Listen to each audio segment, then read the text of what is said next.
خبر شامل کرتے ہیں جیکب آباد سے ہمارے نمائندہ عبدالباقی کی۔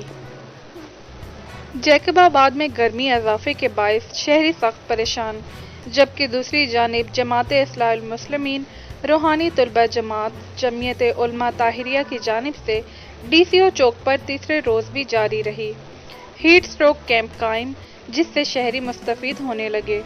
اس موقع پر میڈیا سے بات چیت کرتے ہوئے رہنماؤں نے کہا کہ ہمارے مرشد پیر سجن سائیں ہیں، ان کا یہ حکم ہے کہ آپ انسانیت کی خدمت کرو۔ ان انسان کی خدمت کے لیے اس وجہ سے ہم نے یہ پانی کا انتظام کیا ہے۔ سب لوگوں کو ہم نے بولا ہے بھائی یہ پانی جو ہے تو یہ پلائیں گے۔ ہماری جماعت ہے، یہ دوست جو ہے ہمارے ساتھ ہیں، روحانی طلبہ ہے، جماعت یہ سارے مرشد کا ہمارا یہ پیغام ہے۔ ہم سب کو یہی پیغام دینا چاہتے ہیں کہ انسانیت کی خدمت کریں۔ یہ جیکب آباد تمام گرم علاقہ ہے، گرم ترین۔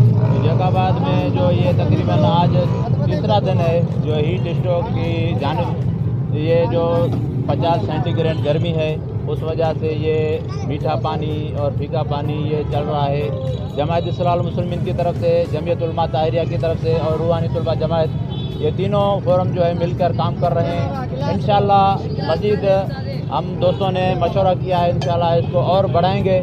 تو انشاءاللہ ہمارے پیر و مرشد محبوب سجن سائیں کا یہی پیغام ہے۔ ہم بھی کہتے ہیں ڈی سی او صاحب سے، ایس پی صاحب سے یہ گزارش کرتے ہیں تو انکروچمنٹ یہ ہوگی، یہ سارا سال پڑا ہوا ہے، تو اس کے علاوہ آپ انسانی کی خدمت کریں، ان کو میٹھا پانی اور یہ ہیٹ اسٹروک چل رہی ہے، سینٹی گریڈ 50 سے اوپر گرمی درجہ حرارت جا رہی ہے، تو آپ انسانیت کی خدمت کریں۔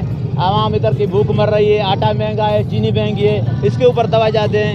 اور ایس ڈی ایم صاحب سے گزارش کر رہے ہیں کہ یہ جو ریٹ لسٹ ہے، جو یہ سبزیاں ہیں، پھل فروٹ ہیں، ان کی طرف بھی توجہ دیں۔